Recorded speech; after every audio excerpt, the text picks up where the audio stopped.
misalnya dia batas kritis punya, tapi tidak dapat terdeteksi saat itu, tidak dapat terkoreksi saat itu, maka dia masuknya OPRP. Ya, jadi nggak cuma syarat CCP itu nggak cuma punya batas kritis sekarang, tapi udah banyak harus punya deteksi saat itu dan terkoreksi saat itu. Kalau misalnya salah satu tidak memenuhi 3 prinsip tadi, dia masuk ke OPRP, no.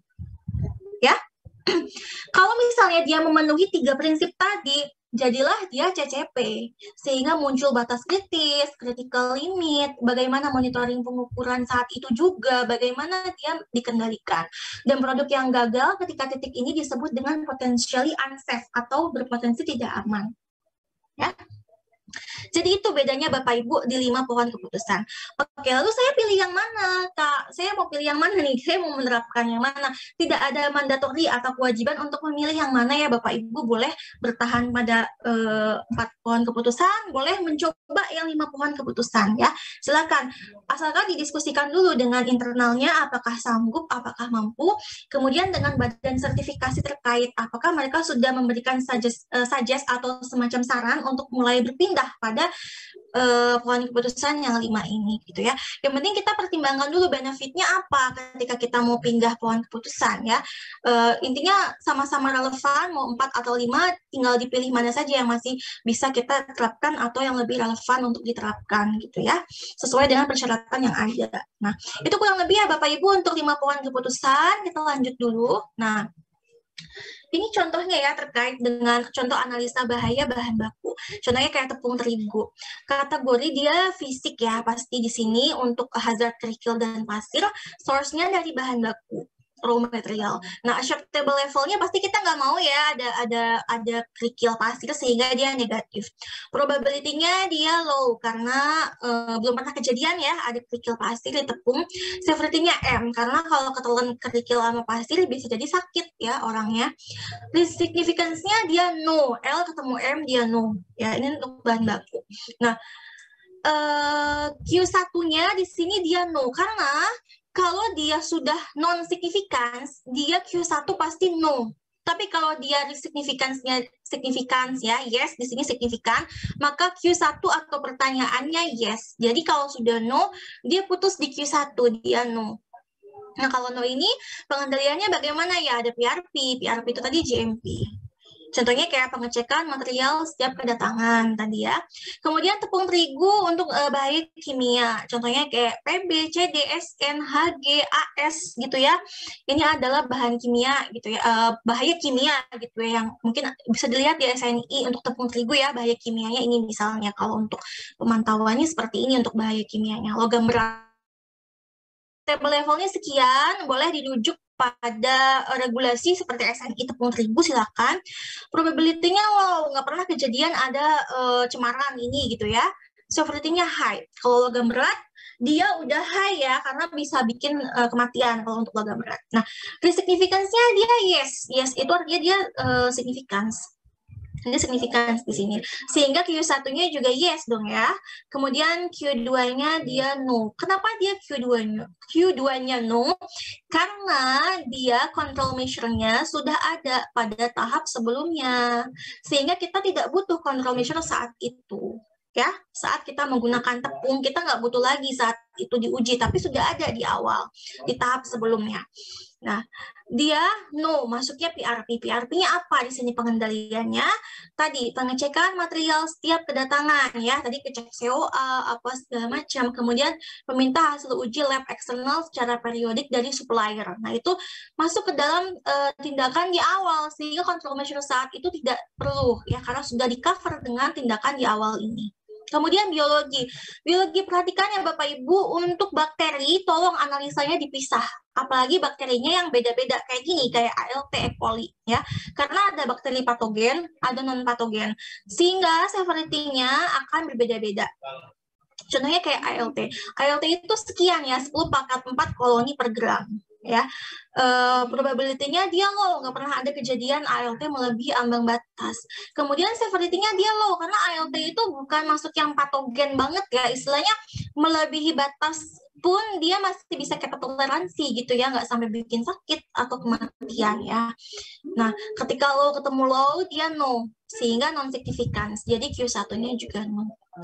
Maksudnya dia PRP, pengendaliannya tadi sama, pengecekan material, setiap kedatangan, meminta hasil COA dari supplier. Nah, kalau E. coli kenapa dipisah? Karena satu, standarnya dia beda. Dua, severity-nya dia beda. Ya, karena kalau dia melebihi ambang batas sedikit pun bisa menyebabkan kematian, orang diare kemudian meninggal seperti itu. Jadi L ketemu H meskipun belum kejadian, tapi karena severity-nya sudah tinggi, dia signifikan. Ya, kemudian ketika di sini masuk ke dalam Q1 karena signifikan, dia menjadi yes ya.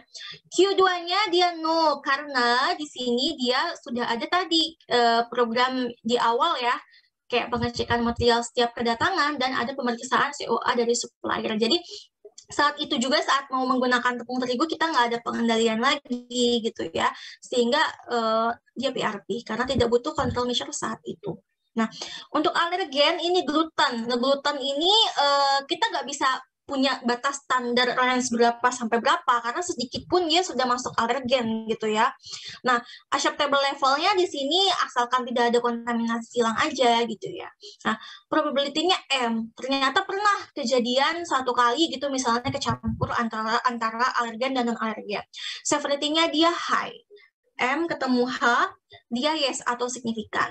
Nah, di sini ketika kenapa alergen itu high? Karena kita nggak tahu sedikit pun alergen yang masuk ke dalam konsumsi oleh konsumen itu bisa menyebabkan timbulnya reaksi alergen yang berbeda-beda setiap orang, bahkan sampai kematian. Makanya kita tetapkan dia high. Oke, M ketemu H, dia yes atau signifikan. Q1-nya di sini yes, dia juga no di sini karena pengendalian di awal sudah terjadi ya, sehingga tidak butuh control measure saat itu. Contohnya kayak pengendalian alergen, membuat matriks alergen, dan pemisahan penyimpanan alergen. Makanya dia di sini disebut dengan PRP karena pengendaliannya lebih kepada GMP yang sudah diterapkan di awal seperti itu. Nah, kalau untuk radiologi dia nihil ya karena memang belum nemu ya tepung terigu yang memang dia ada hasil radiologinya. Jadi di sini boleh dikosongkan, nihil dikosongkan. Nah, untuk contoh analisa bahaya proses, di sini contohnya metal detector packing ya. Ini adalah proses ini biasanya dia spesifik untuk menghilangkan bahaya apa. Nah, kalau metal detector dia lebih kepada logam ya, fisik logam. Hazardnya serpihan peralatan logam. Acceptable limitnya pasti negatif ya. Nah, probability-nya L. L itu artinya belum pernah ada kejadian kelolosan ya serpihan logam gitu. Severity-nya dia high, artinya kalau udah masuk logam kecil bisa menyebabkan kematian ya di sini. L ketemu H dia yes, artinya dia signifikan. Poin keputusannya P1 pertanyaan 1 ketika dia signifikan maka dia akan yes di sini. P2-nya dia yes juga. Kenapa? Karena dia butuh control measure saat itu. Saat itu juga dia butuh mendeteksi logam tadi gitu ya dengan menggunakan metal detector. P3-nya yes juga. Kenapa dia yes? Karena sudah tersedia control measure-nya. Ada metal detectornya, ada SOP-nya, ada IK-nya, ada batas sensitivitas alatnya gitu ya. P4-nya dia yes. Kenapa? Karena dia spesifik. Nggak ada lagi tuh di tahapan packing yang mendeteksi adanya metal gitu ya. Kemudian P5-nya dia yes juga. Karena dia dapat punya batas kritis, dapat terdeteksi dan terkoreksi saat itu juga. Karena kalau metal detektor ketika ada logam lewat, dia akan membuka saat itu juga konveyornya. Dia langsung terdeteksi saat itu. Makanya dia disebut dengan CCP. Control measure-nya monitoring sensitivitas metal detektor. Ini ada batasnya ya, misalnya berapa milimeter gitu. Nah, itu ada untuk batas sensitivitas. Kemudian yang kedua ada sieving floor. Sieving floor itu kayak ayakan tepung gitu ya.